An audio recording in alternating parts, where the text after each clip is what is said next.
Salutations, my new ghoul friends. I'm Niomi Dylan Sass, resident podcaster here at UIC Radio, and I'm taking you along with me to visit something grave today.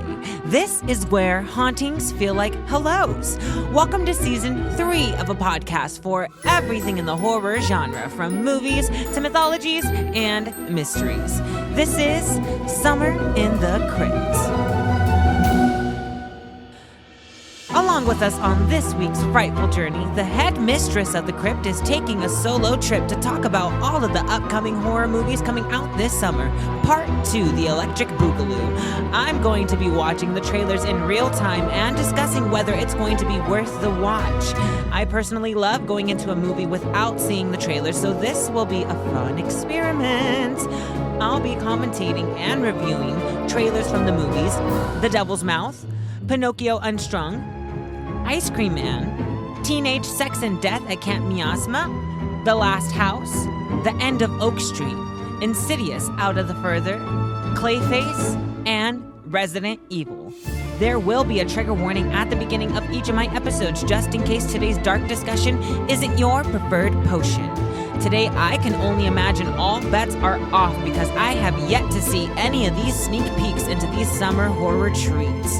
Cool, I get it if you can't listen to that right now. Just leave us a like on your way out and be sure to tune in next week for a different dark discussion. After this quick break, I'll be back to do some grave digging into what the end of the summer has in store for the horror genre. This episode is going to be a long game of slash or smash, and by the end, we will all know what movies are going to be worth watching in the theater or just wait for them to stream. I'll be rolling in my coffin with excitement while you listen to this quick message from beyond.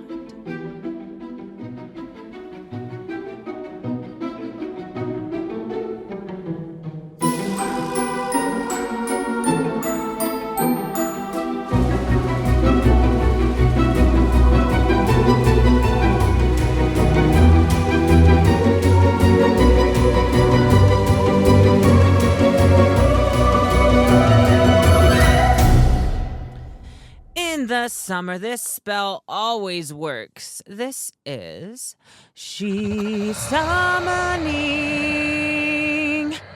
Hey y'all, it's me.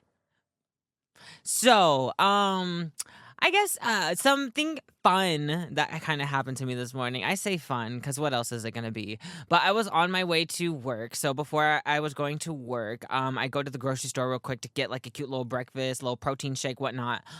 So I was going to the stop sign. And as I'm stopping at the stop sign, the dude on the other side like runs through the stop sign. So I'm like, okay, cool, whatever. So then I go behind him. So as soon as he runs through the stop sign, he's like driving slow. So I'm like, okay, you're in such a rush to like run through the stop sign but not drive the speed limit. So I'm riding his ass, right? And then he tries to brake check me. So I'm like, okay, what the hell? So I like kind of like swerve to the left a little bit. And then he like stops the car. I'm like, all right, bet. Let's see what's up.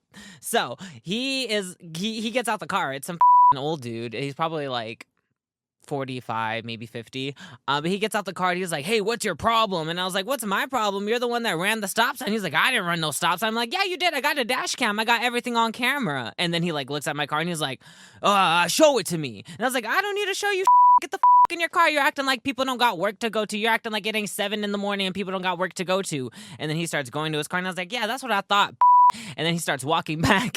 And I'm like, what are you going to do about it? If you're going to stop your car, you could do something about it. If not, you could get in your car and go. And then miraculously, a police car is like driving up the street. And he's like, see, look, there you go. And I was like, what do you mean me? You're the one blocking traffic. So who is he going to be mad at? And then he gets in his car and he drives off. And then I drive off. The cop didn't even stop or nothing. But it's like, bro, did you really want to get your ass beat at 7 o'clock in the morning? Because you had the right one. I had enough time. I always give myself enough time to get into some shenanigans before I got to clock into work. So if you see me driving, don't try it. If you want to try it, go ahead, try it. Yeah, so that happened to me at 7 o'clock in the morning. Other than that, my day was pretty good for a Monday.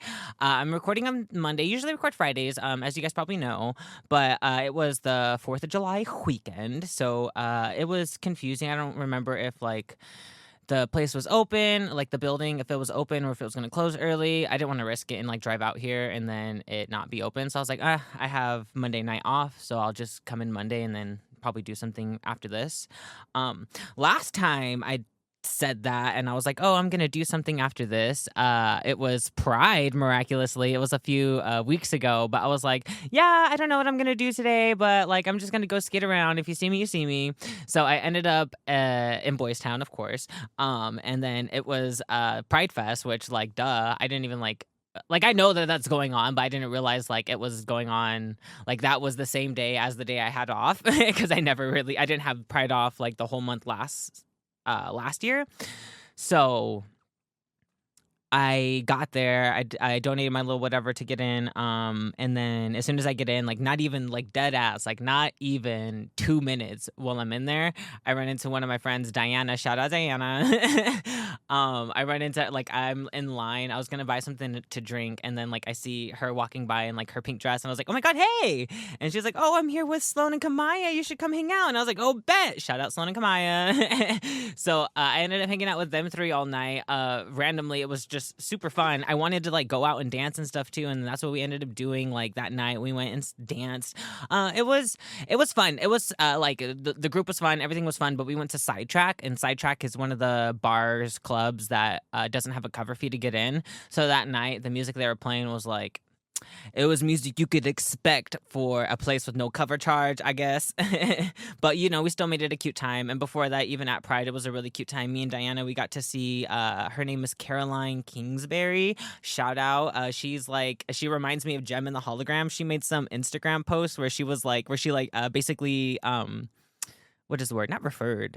Compared. Yeah, she compared herself to Gem in the Holograms, like her music and stuff. And like I have always been a fan of Gem in the Holograms since I was like basically little, and I've grown more to love it as like an adult, and I have the show actually on DVD. And I never gotten the chance to experience who this artist was before, so at Pride it was like a brand new thing. I got to see her for the first time. She's an out and proud lesbian, hey girl. And she was just so awesome. And like when she made that post where she was comparing herself to Gem in the Holograms, I was like, bro, that is why it clicked. That's why like I was having such a good time. I was like smiling freaking ear to ear, and it was just amazing. It was like one of the best like concerts kind of I've been to in a while. I mean, obviously Haley Williams is delicious, but like one of those kind of like sets that happen at Prides or random little music festivals, it was such a good set. And her drummer was some hot chick, and her guitar player was some hot dude. And you know what? All 3 of them looked like a good time. They were a good time. Me and Diana, we got to meet Caroline after the show. We stood in line real quick to meet her. She was handing out stickers and carabiners. I thought that was so funny that the lesbian was handing out carabiners. Like, that's so brand on brand. But yeah, that was like a really cool thing. That was like the power of manifestation, you guys. The powers of manifestation are real. So make sure to always think positively, because that's kind of what happened that day. I was like, I'm going to go have a good time, and I don't know what's going to happen, but I had a good time, and I did not know what was going to happen, but it was a really cute time. So if you're ever thinking about like, oh, I don't want to go alone, just, you know what? Go alone. You never know who you might run into, and you never know if you go alone, you probably won't end the night alone, which is always fun. Even funner than like planning something.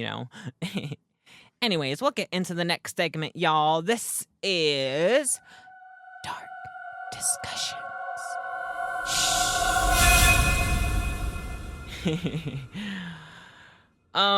So yeah, we have a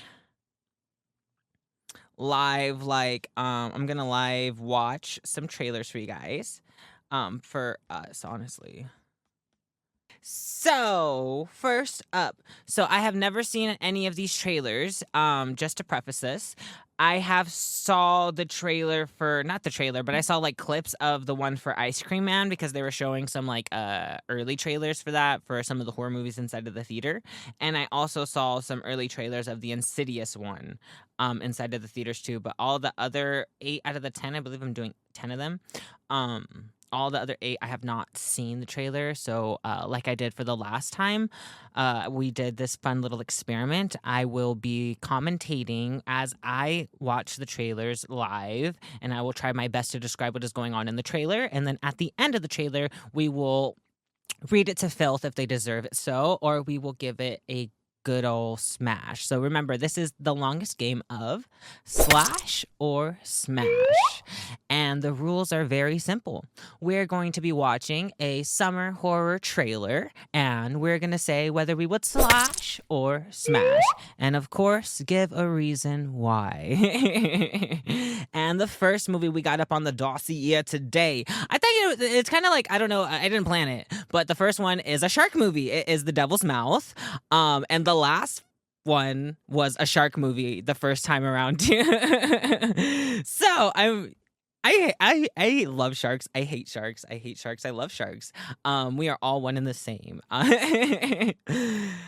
This movie is this is the synopsis from IMDb. So this movie is described as a group of college friends. Thailand adventure turns deadly when they become trapped in a submerged caves with a dangerous predator. As oxygen runs low, past conflicts emerge in their desperate fight for survival. Oh, so not only is it Sharkies, but it's drama. So it is directed by Jeff Wadlow. Yeah. Written by Aja Gabel, Myung John Wessner, and Jeff Waldlow. They're starring Catherine Newton. She is from Ready or Not 2. She was from Lisa Frankenstein. Also starring people like Tommy Rose and Lana Condor. I have yet to know who these people are, but I'm sure we will after this movie. All right, this is the first trailer. Are you guys ready? Hopefully we don't have to watch any previews. Oh no, I preloaded it. All right, so it's by MGM Studios. It is an Amazon Prime movie. They are on a yacht. They're having a good old time. It looks like they are friends, obviously. Ooh, the boys are cute. I love when the boys are cute. All right, they had a fake out. Some girl was screaming in the water, but some dude just came up and was giving her like a shoulder ride. And so this is supposed to be like their last little vacation together, and they're going to go into this place called the Devil's Mouth. And the tour guide is asking, does anybody have a fear of water? And Catherine Newton's character says, oh, I'm not afraid of the water, just the things that are inside of it. So now they are inside of the cavern. There's like dead fish floating all around. Ooh, jump scare. Yeah, there's a bunch of dead fish. Ew. Ooh, the water's kind of has like that Aurora Borealis thingy. Oh god. Ooh, she swam into blood. So like the water's like blue. Ooh. Oh my god. Oh my god. Oh my god. Oh my god. Oh my god. You guys. Some goggles popped up and the dude pulled out a shark tooth from so the girl's like, how is there a shark in a freshwater cave system? So they're in a freshwater cave, apparently. Oh my god, and somebody got it. Oh god. Oh my god, you guys. Oh, freak. Okay, so they're all on a rock trying to stay away from this. Somebody just fell into the rock, and they're trying to help her back up. Ooh, I don't know if she got up from the rock. Okay, so they are trapped, and the shark is circling them on this rock. Ooh, one of the girls, she is losing it. She is not having a good time. Okay, Catherine. Oh, God. Oh, my God. Ooh, she got bit. Jeez, Louise. Oh my god, you guys. All right, this shark looks crazy. I don't think none of these people survive. I'm sure it'll be just Catherine Newton's character plus probably one of the boys. All right, that was the trailer. Off of the top, smash, smash, smash, smash. Oh my god. Nothing gets my heart pumping like shark movies or water movies. That is far too much. So the acting does look, I mean, it has Catherine Newton in it. She's pretty good. The acting does look good. The shark, you can tell, is a CGI shark. They didn't go to the length of Jaws and get a nice old puppeteer for that. But yeah, they are in a freshwater cave. The set looked really, really good. I'm excited to see it. That one's coming out on Amazon Prime, so I believe if you're a Prime member, since it's a Prime original, it just is like already free. If you're not a Prime member, I think you have to rent it. But that one won't be in theaters, so that'll be cool to just immediately watch. That one, I have a feeling I might be doing a podcast episode on that one. But like I said, don't hold me to it. I said the same thing for Deepwater, and I did not do it. All right, the next movie on the dossier is Pinocchio Unstrung. So IMDb says that this is a dark coming-of-age reimagining of Pinocchio. This unsettling tale follows the iconic puppet's disturbing journey toward becoming real. It's directed and written by Rice Frake Waterfield, starring Richard Brake, Robert Englund, and Cameron Bell. Robert Englund, that's Freddy Krueger, you guys. Oh, I wonder who he is. Oh, he's the voice of Cricket. That's a little. That's cute. Okay. All right. This film, it was nominated for a bunch of film festival awards. It looks like they're English. They're inside of a mansion. It's some little boy. He sees something running in the dark.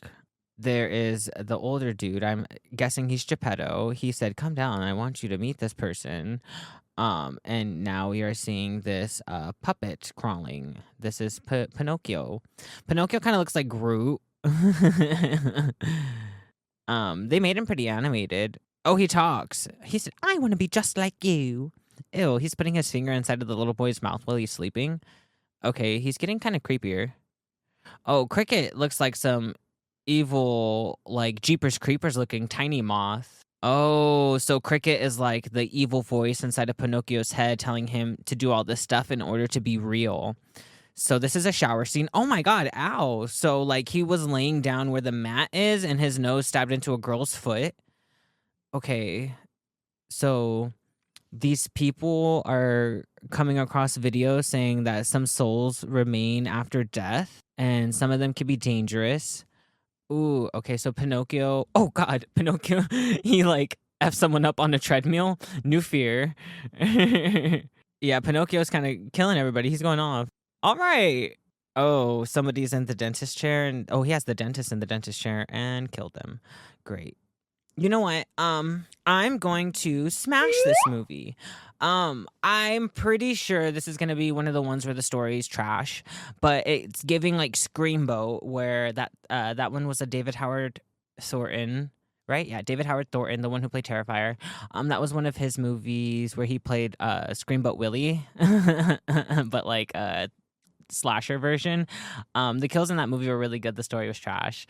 This kind of gives that, but I do think that it has Robert Englund in it, and yeah, that's literally Freddy Krueger. And I don't know. I don't think like I think he's, even though he's voicing something, I think like his presence in it is still gonna heighten the movie.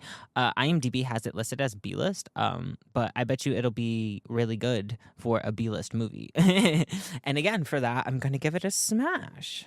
All right, next up on the dossier is the movie Ice Cream Man. This is an Eli Roth original. It is directed by him and it's written by him and Noah Belson. So Eli Roth, he was the creator of the Thanksgiving movie, that slasher movie. He also was the creator of the movie Hostel, which is a much older, like really dark movie where people get sold on holiday and then they get sold to like the highest bidder and then they kind of like get to torture them and do whatever they want to them, and it's just rich people doing all this to like travelers. It's pretty cool or pretty gross. And it's actually starring Eli Roth. That's great. Someone else named Darren Baker and Ari Millen. All right, who is he? Is he the Ice Cream Man? Oh no. Eli Roth is somebody named Marty. He's honestly so hot, especially in Hostel. He's so cute, so young. I mean, like my age now, but not his age now. So this trailer already has a thingy saying this content may be inappropriate for some users. Do you wish to continue? Yes, continue. Show me what is up. All right, so it is showing us kids playing at a baseball game. It's an ice cream truck. He's serving the ice cream to all the kids. There's an ice cream cone man like thingy. Oh, this girl looks kind of possessed now as she's walking away. Someone asked what happened. She said, "Someone hurt me, mommy," and she is looking crazy.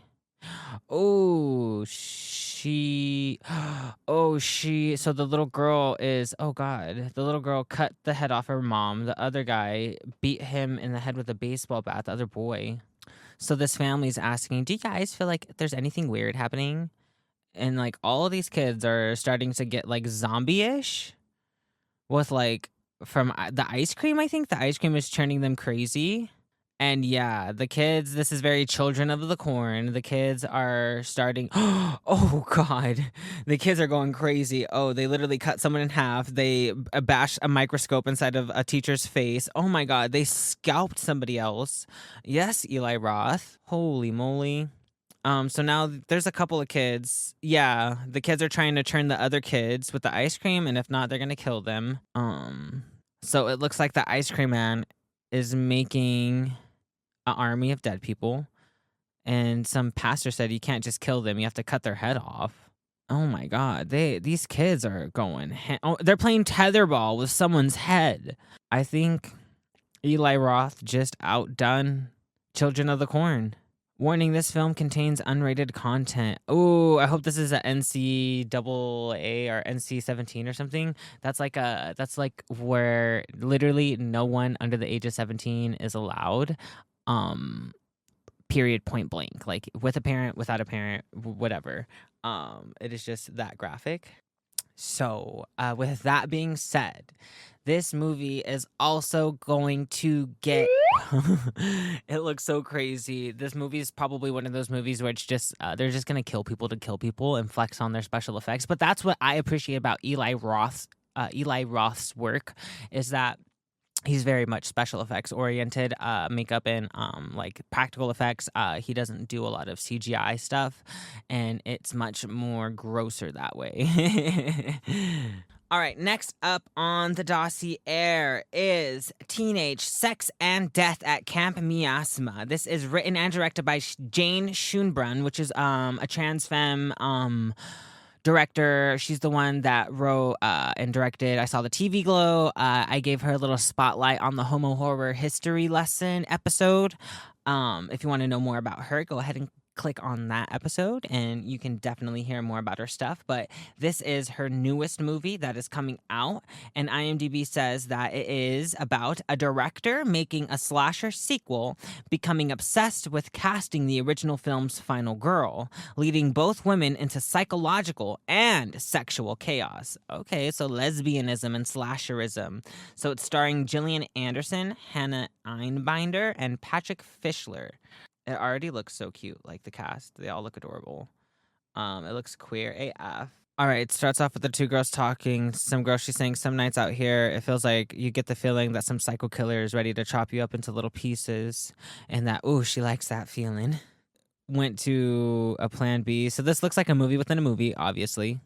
It looks like Camp Miasma is the name of the movie itself. And it has multiple sequels and stuff. She obviously wants to recast the final girl from the first one, and even though she's much older, she still thinks that she still has that same effervescence and essence as that same final girl. She's asking her what happened in the first one. She says someone has to be here when Little Death comes back. Little Death is the killer of that movie. And then the director's like, well, he's not real, is it? And then she said, not with that attitude. And so it's kind of insinuating that he is real.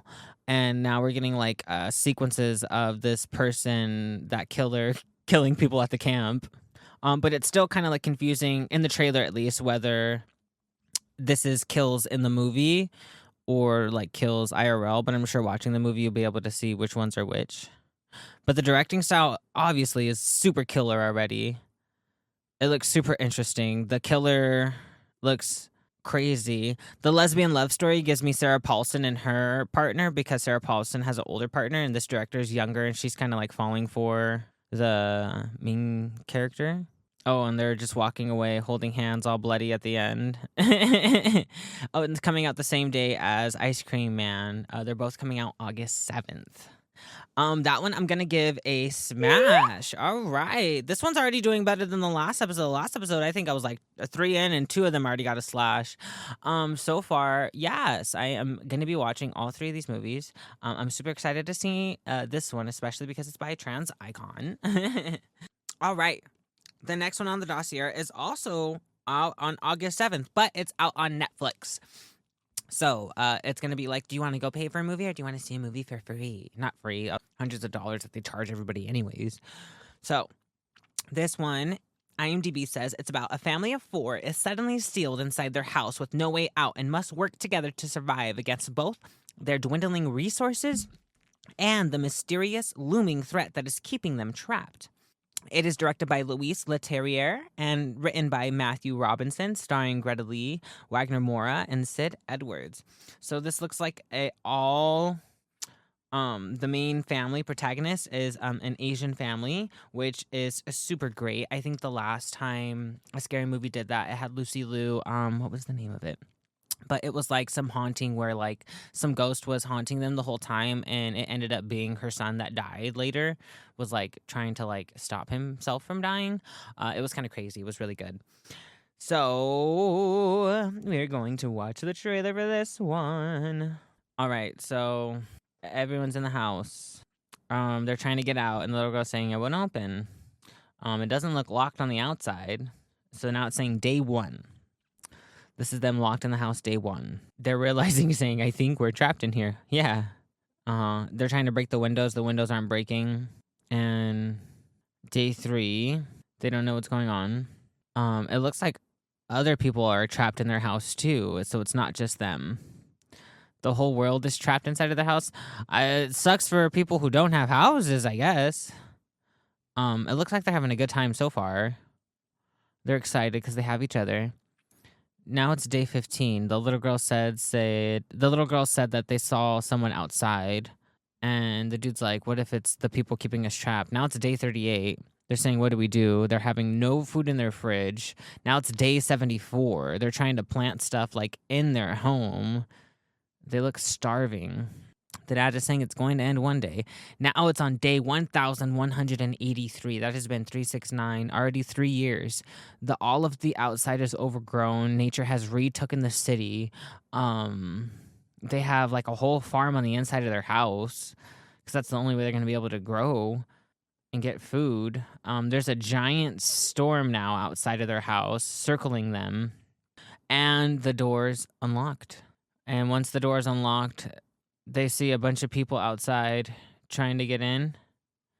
Oh, God. Some girls, like, yelling at them, saying, help them, trying to let her inside. And then the last second, they're like, nope, hide. And then some giant light took them. Oh, now this entity thing is coming inside of their house. Ooh. I'm going to give this movie a smash. So this movie, it looked like it was dubbed, so I don't think it's inside, like, I don't think its original language is in English, because the trailer, that's what it was giving. It looked very much so like that. I love foreign horror movies. They usually have some sort of new twist that American film doesn't have. I feel like a lot of American film, I know a lot of American film is sifted through the military and stuff.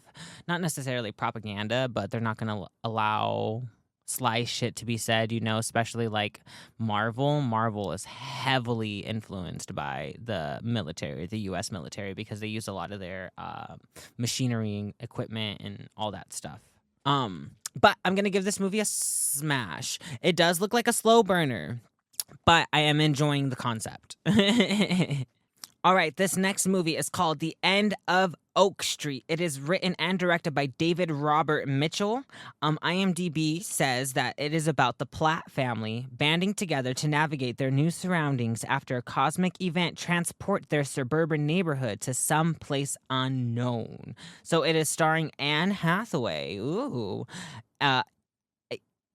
Ewan McGregor and Pilot Bunch. So basically, they got Anne Hathaway on this movie, so the acting's gonna be good.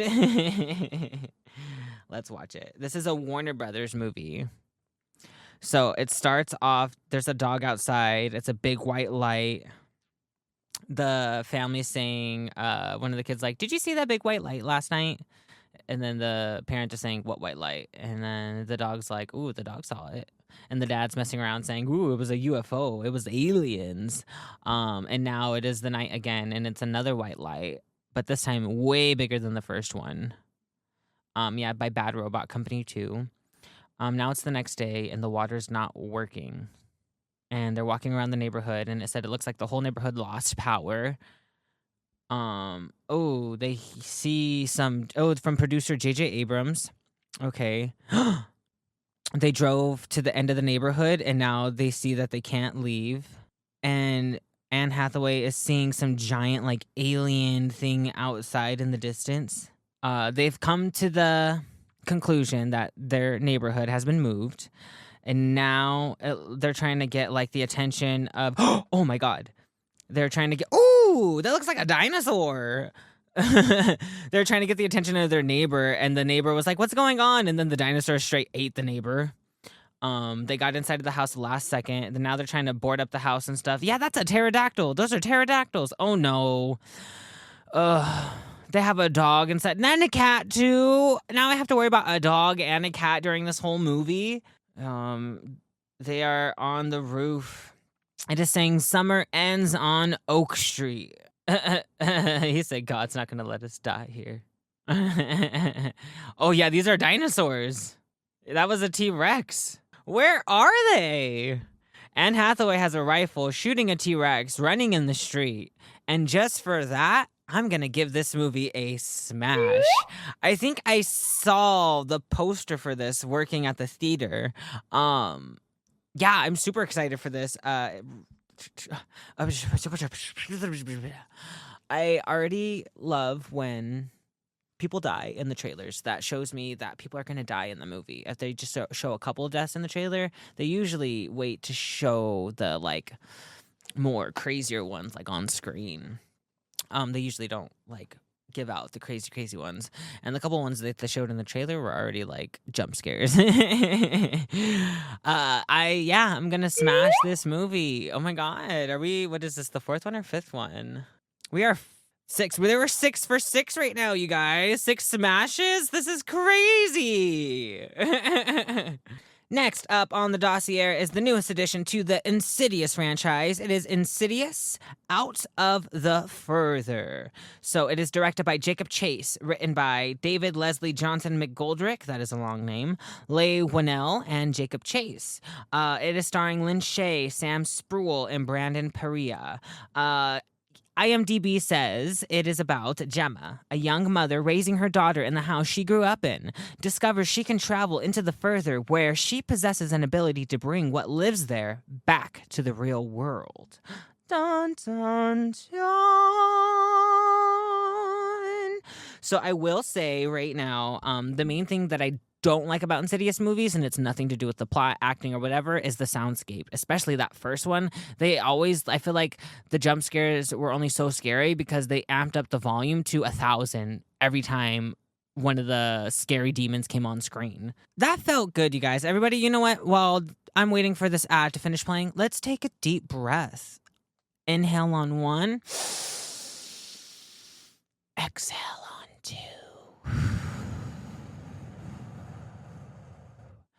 Don't you feel so much better now?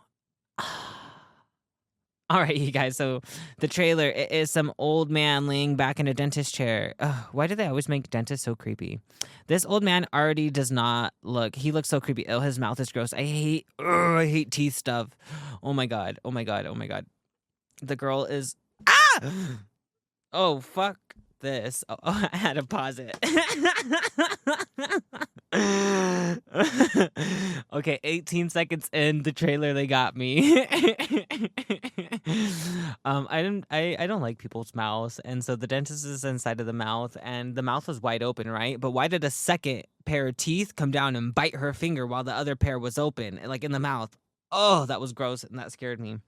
So, after she got bit, she got transported into the other place, and that's when I paused it. Okay, you guys, I'm gonna replay it.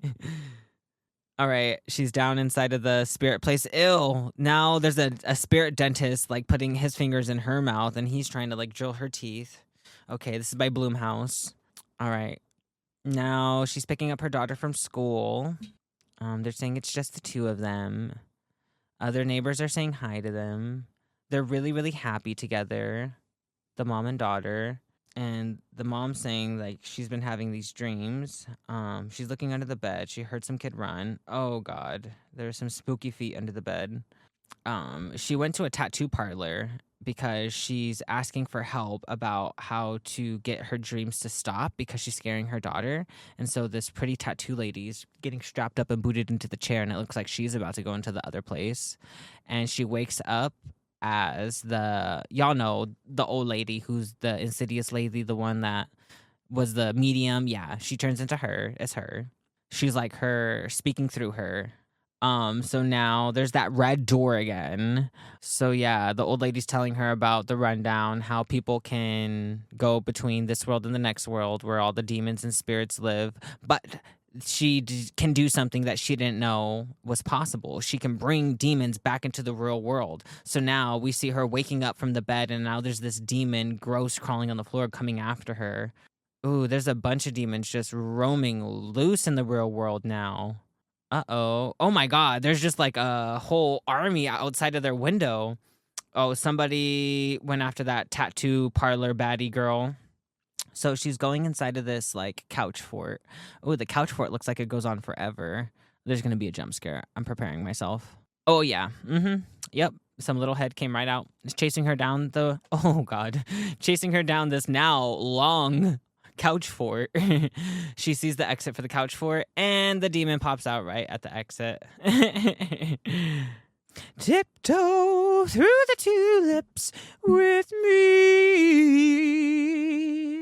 Oh, tiptoe through the forest by the window. Have a lovely time and tiptoe through the tulips with me. They use that song. That song's by Tiny Tim. They use that song, but like a spooky edit of that song. Do you guys know why that song is so spooky? I don't know if I've ever said this on an episode before, but Tiny Tim was giving a performance and was singing the song and had a heart attack midway through that note and literally died singing that song in the middle of his concert. Yeah. Fun fact. This movie is also going to get a smash, you guys. So this is 7 out of 7. This is unprecedented waters. Unprecedented waters. 7 out of 7. I'm going to go see this movie. This is one of those movies where they got my ticket. They got my money. I'm going to be there.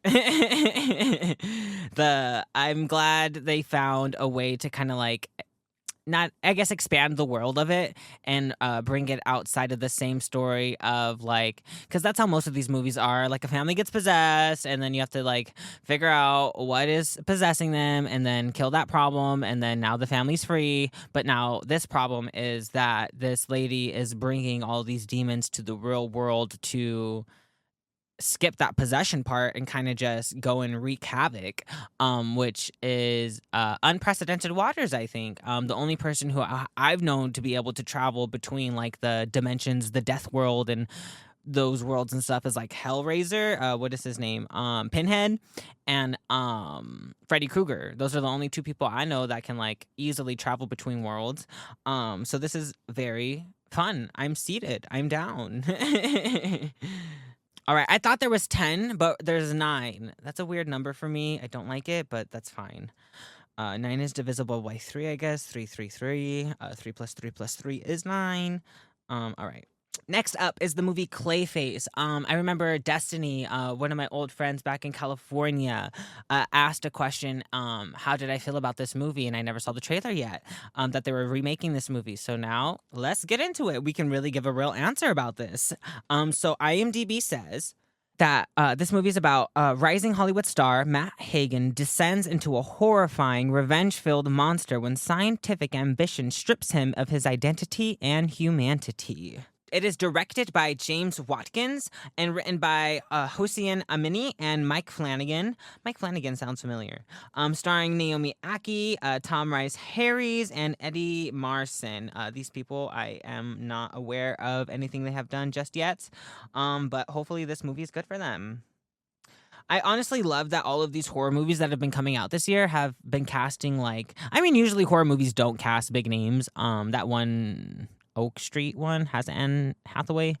But most horror movies don't be casting big names, and I love that because it just brings this raw emotion to it that we just haven't seen before, and it just gives chances to new actors to kind of get their feet in the water. Tiptoe through the forest by the window. This is also by Warner Brothers. Love that. So that means they got budget. Oh, and DC. All right, so it is panning to Homeboy in the hospital bed. His face is all wrapped up, and the only thing that is open is his eyeballs and his mouth, and they are super, super bloody. But his whole face is wrapped up. Oh, and he's getting flashbacks of him being super handsome in the spotlight. Oh, and flashbacks to getting his face torn up. Now he has this weird mask. Oh, he's getting injected with something too. Oh, he was a handsome guy. Ew, his face is melting in another frame. He's running in the city. The directing style already looks cool. You can tell it's DC because they have all these comic booky colors and stuff, like the reds and the greens. It looks like they're in Chicago or New York. But it's Gotham. Yeah, of course it's Gotham. It's DC. So they're in Chicago. Oh, he kind of looks handsome in the tub. Oh, he kind of just smeared his face and it was gone. Just like that. All right. This movie is coming out in October, so it'll be right at the end of summer. I am interested. I'm interested, okay? I'm interested. I am probably going to see it because I actually do love DC when it comes to Marvel versus DC. I think I like the DC heroes and stuff better because they're more punky, more edgy, more goth, if you can say, because they're in Gotham. So I am definitely going to see it. And with that being said, based on the trailer, I'm gonna slash it. This broke the strike, y'all. This broke it. Yeah, I'm gonna slash it. The trailer, it did look good. It looks spooky. The directing style obviously looks top tier. James Watkin has also directed The Woman in Black, Black Mirror, episode of Black Mirror, and Speak No Evil. Oh, Speak No Evil was good. I remember that one. That one has that dude from Split in it, and he was yeah, I'm excited to see it, but I am gonna give it a slash based on the trailer. The trailer was only a minute long, so it didn't give me much to kind of be excited for, other than that it's a remake, you know? All right, last up on the dossier. This one I am already excited for. This one I'm already excited for because it is starring Austin Abrams. He was kind of like a breakout star in Weapons. He was like the druggie in Weapons. That's kind of like the thing he gets cast as a lot. It's kind of like drug addict, bad boy, running from the cop kind of dudes. So Resident Evil. It is directed by Zach Kreger and written by Zach Kreger and Shay Hatton, starring Austin Abrams, Paul Walter Hauser, and Zach Cherry. Who else they got up in here? That's it, and probably a bunch of zombies. IMDb says that this follows a hapless courier helpless? It says hapless. Follows a hapless courier tasked with delivering a package to a remote hospital. He soon finds himself caught in the middle of an outbreak and must fight through hordes of mutated creatures to survive. Dun dun dun. All right, let's do the longer one. All right, so it's following Austin Abrams' character. He is the main one. He is knocking on this house. It is the middle of winter. There's snow everywhere. Nobody's answering, so he went ahead and let himself inside the house. He said he had a little problem on the road and is wondering if he can use their phone. This is a Sony Columbia Pictures, which means they got budget. He's inside. Nobody is responding to him. There is electricity. He's using the phone. But the phone is not connecting. It is saying, "We're sorry." Oh, it's from the director of Weapons. That's why they cast this guy. and Barbarian, the directors of. So he's trying to call somebody, and nobody's answering. He's running through the snow. He's saying, sorry, they got disconnected, but some things has happened. He's hiding inside of a barn. He's looking through everything for weapons. He found a shotgun. So now he's trying to find like a way of transportation, and he went across this body trying to get the keys, and the body just kind of like got drug away from him. So now he's inside of the he's inside of like the sewage system of the city, and there's this giant big fat like creepy mutated thingy coming after him. And now there's outside of this house, and this house has hella arms of one creature coming outside of the door. He is super bloody now in another scene. He just keeps running. There's just a different monster after another different monster. Bodies are flying from the skyscrapers onto cars, exploding. Oh, homie is running for his life. Oh, this is gonna be in IMAX. Oh my god. I'm watching this in IMAX, you guys. IMAX is like ultra surround sound, and like the screen is like from floor to ceiling and from wall to wall. You are just like super immersed into it. If they had this in 3D, that would be so crazy. I'm gonna give this movie a smash. I'm so upset that Clayface kind of broke. It could have been a 9 out of 9 smasher. The last episode we did this, I'm not gonna lie, there's probably like 3 or 4 smashes. Backrooms, Obsession, I undeservedly gave it a slash, and it deserved a smash. And maybe some of these movies I gave a smash and they deserve a slash, but only time will tell. I am excited to see. So my top smash is gonna have to be, it's a tie, you guys. It is totally a tie. My top smashes of the week out of these 9 new movies, these 9 horror movies closing out the summer, is going to be The Devil's Mouth. That is the shark one with Catherine Newton, and Resident Evil with Austin Abrams. He's such a cutie. That is so my type. Like, if you look like you can mess up my credit and smoke cigarettes and like used to have a drug problem but no longer have a drug problem, you're totally like, come hit me up. Hey girl, how are you? All right. And my top slash is going to have to be the only movie we slashed. It's going to be Clayface. And yeah, it looked more mysterious than scary. And I think that's probably the vibe that I was getting and why I slashed it. I am a fan of slashers myself, which is why I like more blood, guts, and gore the better, in my humble opinion. However, that movie did not showcase that inside of the trailer, so that is why I gave it a slash, and that is why it is going to be my top slash of the week. There was so many smashes, so I guess it makes sense that there has to be a tie. I'm not really a fan of ties. The only tie that I really liked was Monet Exchange and Trinity the Tuck in All Stars 4. That was the only tie where I was like, you know what? I see it. Other than that, I don't like that cookie cutter stuff. Usually one is better than the other, but I'm really excited for Resident Evil. I've just been a fan of Resident Evil games, stories, all the cartoons, and then the shark movie. Oh my god. Sharks are just, but that's like a guaranteed scare for me, and I'm not always like super scared. But like, I mean, a lot of these like trailers like gave me the jump scares and stuff. This is why I gave them smashes. This was a good episode. I had fun. So you guys, that was one of the longest games of slash or smash. All right, we have almost dug a hole big enough to fit this topic into, but before we go, this is part of the show where I answer chilling inquiries from the Crypt Keepers. And today's question is from the scariest place of all, the Instagram DMs. All right, so this one is a 2-for-1. It is from @Carrots345. That is carrots with a K. ARROTS 345. All right, this is Kara. Hey, shout out, girl.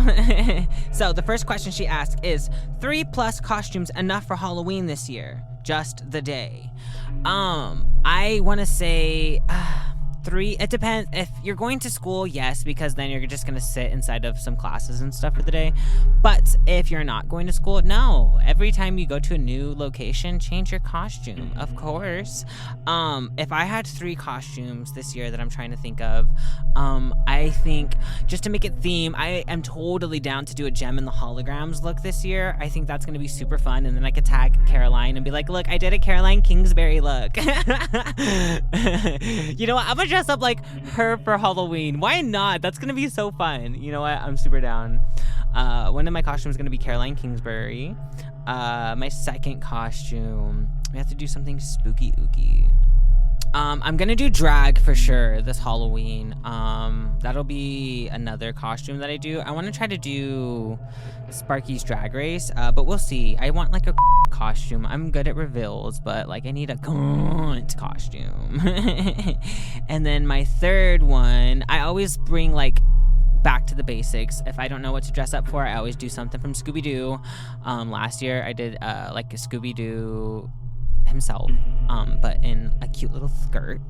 I will definitely do, I want to like gender bend Fred or gender bend Shaggy into an alt girl. Let me know what your 3 costumes are gonna be.